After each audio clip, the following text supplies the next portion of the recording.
Defoe, Robinson Crusoe, Part 73. I gave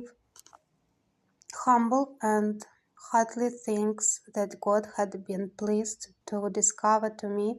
that it was possible I might be more happy in this solitary condition than I should have been in the liberty of society and in all the pleasures of the world, that He could fully make up to me the deficiencies of my solitary state, and the want of human society by His presence and the communications of His grace to my soul, supporting, comforting, and encouraging me to depend upon His providence here and hope for His eternal presence hereafter. It was now that I began sensibly to feel how much more happy this life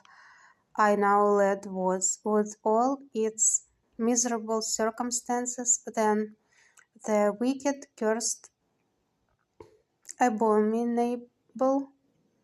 life I led all the past part of my days. And now I changed both my sorrows and my joys, my very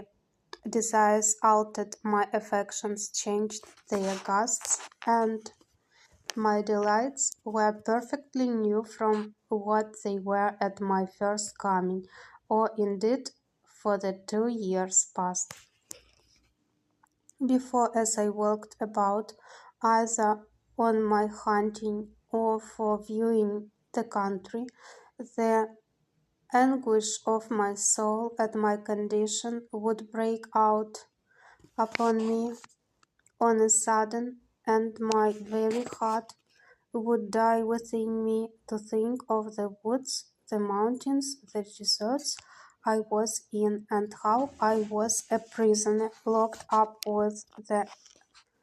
eternal bars and bottles of the ocean in an uninhabited wilderness without redemption. In the midst of the greatest composure of my mind, this would break out upon me like a storm,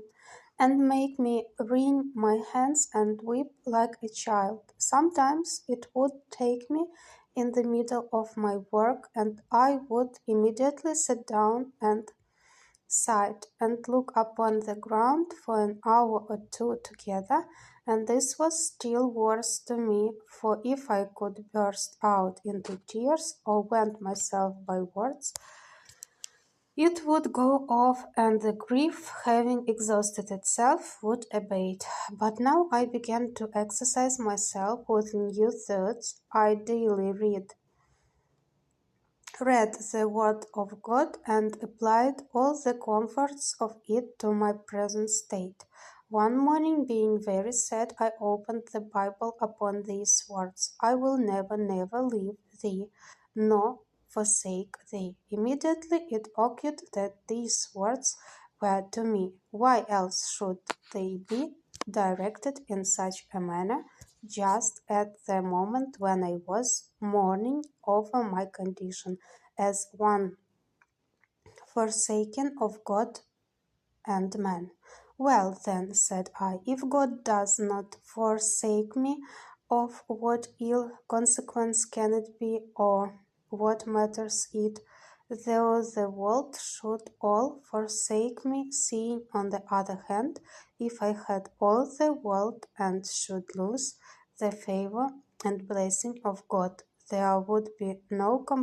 comparison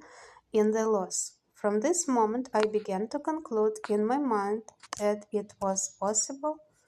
for me to be more happy in this forsaken, solitary condition than it was probable I should ever have been in any other particular state in the world. And with this thought, I was going to give thanks to God for bringing me to this place. I know now what it was, but something shocked my mind at that thought, and I durst not speak the words. How Canst thou become such a hypocrite, said I, even audibly, to pretend to be thankful for a condition which, however, thou mayest endeavour to be contented with, thou wouldst rather pray heartily to be delivered from. So